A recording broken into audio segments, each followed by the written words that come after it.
testimony to share with you, but I want to ask you a question first. Will you slow down enough to see the hurting one that is by your side?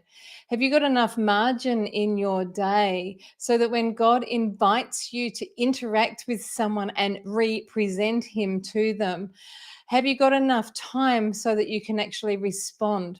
We need enough time or enough margin in our day so that we can literally step out and respond to the heartbeat of heaven, to be available, to flow in His goodness as we go. It requires a deliberate decision to be available and listening to the heart of God for the one before us. Now, for me, it's just as natural as breathing air. I'm very aware of Him most of the time. There are occasions when I think, oh gosh, I should have offered to pray, but it becomes habit because it's just what we do. It becomes that leaning in and listening to the heart of God for the one as we speak to others. And it's just simply as simple as when you see your neighbor, you say hello. So He will not ask you to represent Him every single time you go out. So you don't need to panic about that, although that did happen to me. So you might be on a steep learning curve with that, where every time I went out, there was actually a God encounter ready and waiting for me to step into. But generally speaking, He will not ask you to represent Him every time you interact with people. But when He does, will you say yes? If we will be about the Father's business, we will find His agenda is always good. There is ease and there's joy and there is serendipity moments. His timing is always impeccable and His heart for the one is beyond measure.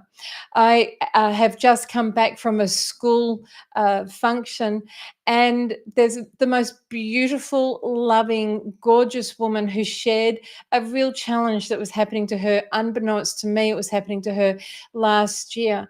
And I knew that I needed to offer to pray. I had no solutions other than to hear what she had to say, affirm who she was and how beautiful she was, and say, I'm here for you. But then the extra was, can I pray for you?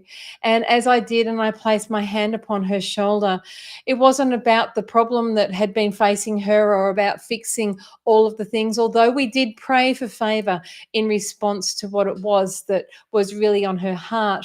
But primarily what God was interested in was her seeing herself through His eyes, for her to see how beautiful she was, how loving she was, how her family saw her as the heartbeat, as a center of her family home. She needed to get a refocus, get a new way of seeing herself. And the way that she needed to see herself was to see herself through the eyes of God, through the lens of love.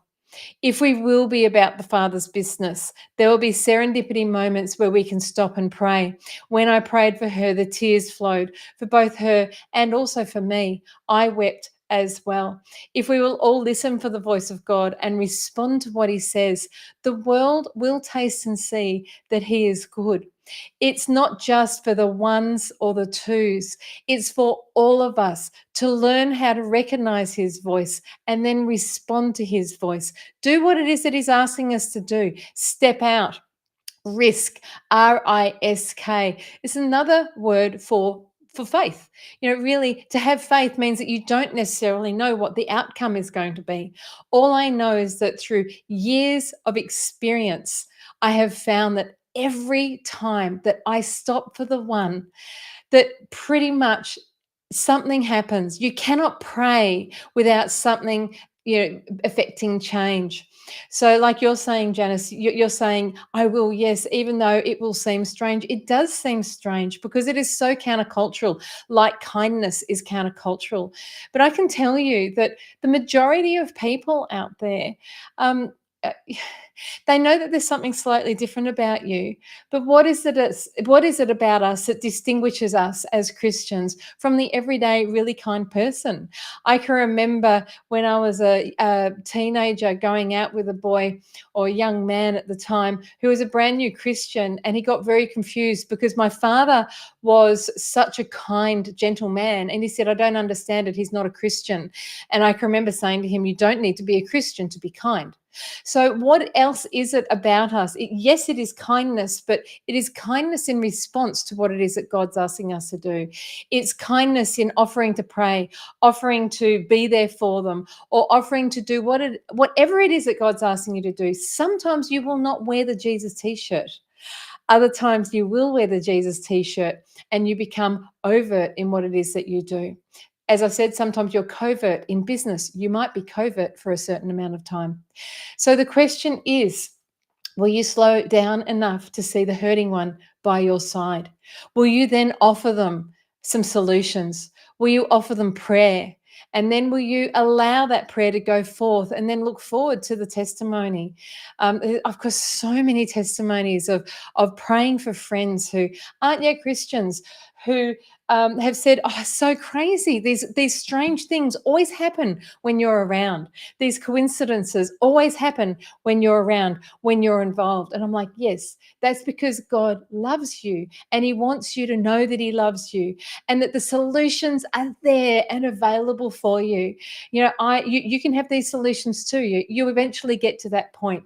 So I need to keep on coming on and keep on telling you these testimonies because it's everywhere you go. You can stop for the one in response to the heartbeat of heaven. And as you do, God will go forth on your behalf, but on His behalf. And He will allow people to taste and see that He is good. And in that way, we will win nations to His heart because He really is good. Anyway, enough from me. Just wanted to jump on and encourage you with that. We will catch you really soon.